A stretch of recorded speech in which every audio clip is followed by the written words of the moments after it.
ijambo ry'Imana. Ne vous pouvez chercher la gloire qui vient des hommes, Kandi ntitwashatse icyubahiro mu bantu. ni de vous autres. Naho baba muri mwe. Nous ne prêchons pas pour être vus. Nous prêchons pas pour être glorifiés. Ntabwo tubwiriza kugira ngo duhabwe icyubahiro. Nous ne prêchons pas pour la gloire. Ntabwo tubwiriza kugira ngo dushimwe cyangwa duhabwe icyubahiro. Non, frère. Ntabwo ari byo bene data. Laissez Dieu Mureke Imana. donner la valeur à ce que vous prêchez. Imana ubwayiha agaciro ibyo ubwiriza. Parle simplement. Wowe vuga mu buryo busanzwe. Dieu lui-même fait ce qu'il veut faire. Imana izakora icyo ishaka gukora. Ne prêchons pas pour chercher la gloire, Ntabwo tubwiriza kugira ngo tubone icyubahiro n'ishimwe. pour paraître. Ntabwo tubwiriza kugira ngo tugaragare. Nous n'avons pas cherché la gloire qui vient des hommes, Ntabwo twashatse icyubahiro ni de vous, ni des autres. naho haba muri mwe cyangwa mu bandi. Verset 7. Umurongo wa 7. Mais, je reprends. Nous n'avons pas cherché la gloire qui vient des hommes, Ntabwo twashatse icyubahiro mu bantu. ni de vous, ni de vous autres. Naho baba muri mwe cyangwa mu Nous bandi. aurions pu nous produire avec autorité comme apôtres de Christ. Nubwo twabashaga kubaremerera kuko turi intumwa za Kristo.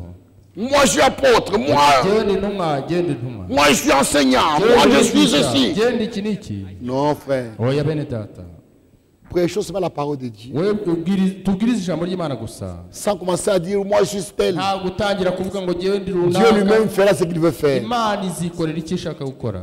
J'avais dit il y a longtemps dans une convention aux prédicateurs, Nigeze kuvuga kera mu nama y'abakozi. je leur avais dit, Narababwiye nti prêchons seulement. twebwe tubwirize gusa. Ne cherchons pas des titres. Twe gushaka amazina batwita. Avec le temps, Ahubwo uko igihe kizagenda Dieu va manifester ce que le message de chacun. Imana izagenda igaragaza ubukozi bwa buri wese. Ne commencez pas à dire, moi je suis ministre. Wewe gutangira kuvuga ngo genda umukozi w'Imana. Et moi je suis apôtre. Jewe ndi intumwa. Non, non, non, non, non. Oya.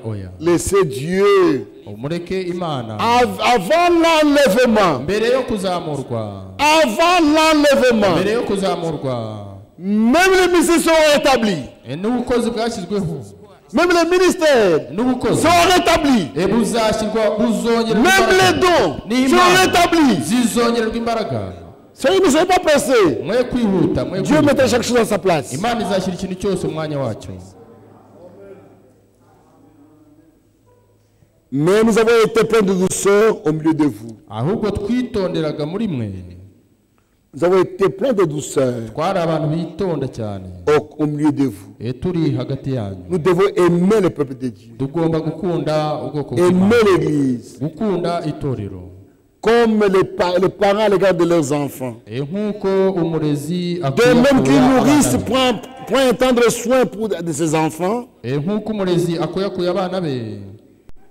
Nous aurions voulu dans notre vive affection pour vous, Nicyo cyatumye non seulement vous donner l'évangile de Dieu, mais encore nos propres vies.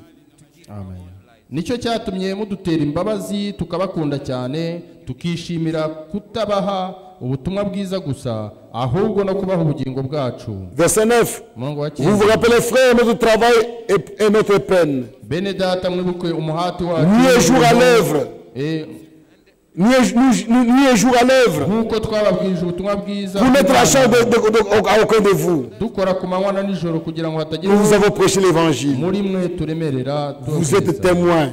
Mwebwe n'Imana murabahamya. Dieu l'est aussi. Murabahamya mwebwe n'Imana. Que nous avons eu envers vous qui croyez une conduite sainte, juste et irréprochable. Uburyo twameranaga namwe abizera turabera dukiranuka kandi tutariho umugayo.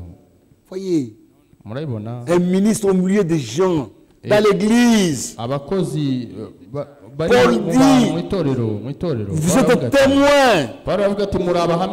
Dieu l'est aussi. Que nous avons eu envers vous qui croyez une conduite sainte, juste, irréprochable. Irréprochable. Vous savez aussi que nous avons été pour chacun de vous ce qu'un père et pour ses enfants.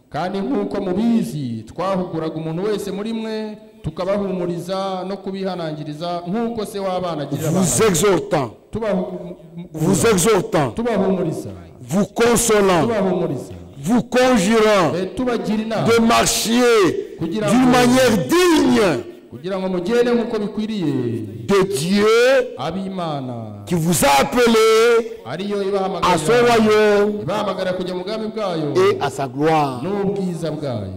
Amen. Amen. Que Dieu vous bénisse. Imana ibaho umugisha. Nous devons savoir nos responsabilités. Tugomba kumenya inshingano zacu. Et il y a un point. Kandi hari ikindi Un kintu, ministre de Dieu umukozi w'Imana ne peut pas se mêler à la politique. ntashobora kwivanga muri politike.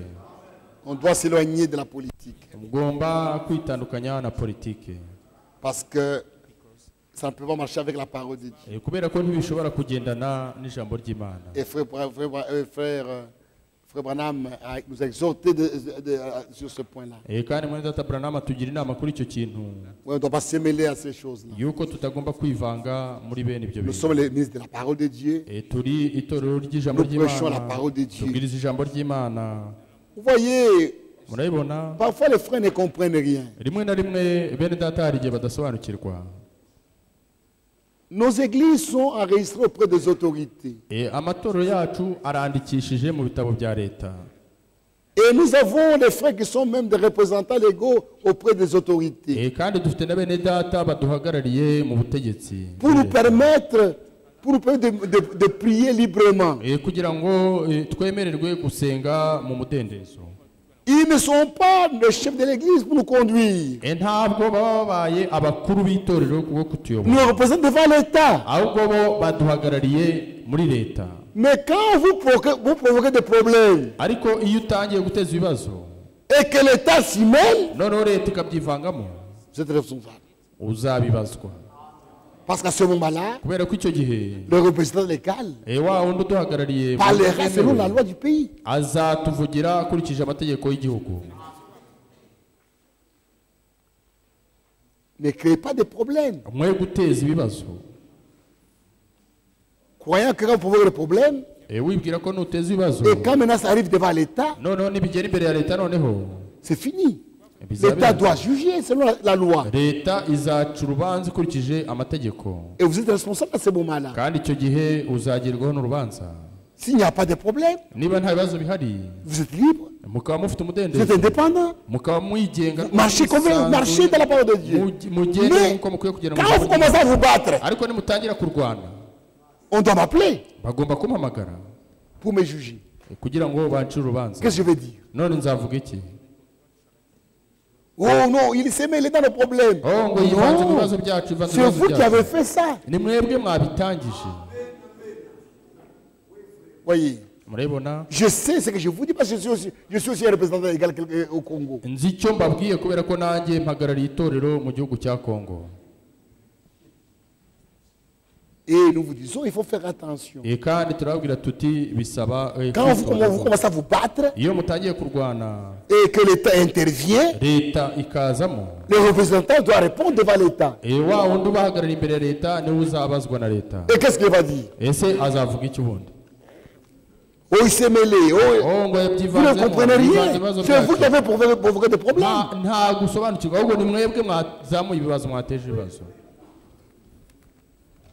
Que Dieu vous bénisse. Imana ibahe umugisha.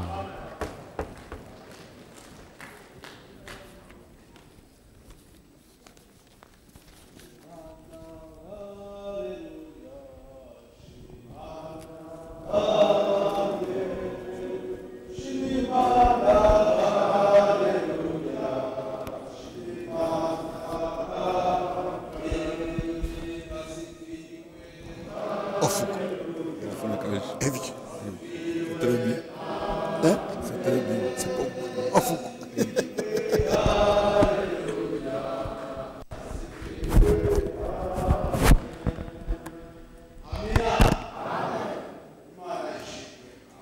Que Dieu soit loué. Avant que nous procédons à la clôture,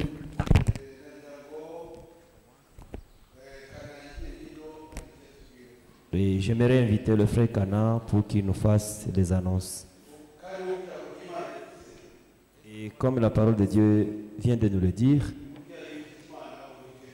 quand tu as Dieu, tu as tout.